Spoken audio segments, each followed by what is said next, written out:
Samantala, matagumpay na nadiskubre ng Philippine Coast Guard ang 5 individual na iligal na sumampa sa MV Super Shuttle Roro 9 at nagtangka umanong magnakaw. Ayon sa ulat, habang nagpapatrol ang hanay ng PCG, ay nakatanggap sila ng report na may insidente umano ng pagnanakaw sa isang nakaangklang sasakyang pandagat sa katubigan ng Bawan, Batangas.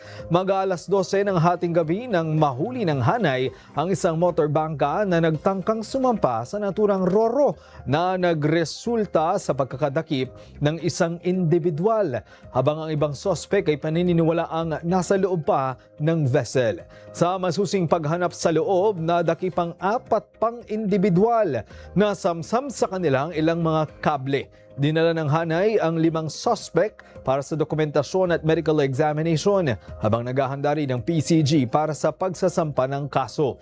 Nagdagdag na rin ang otoridad sa lugar para matiyak ang kaligtasan at hindi na maulit pa ang insidente.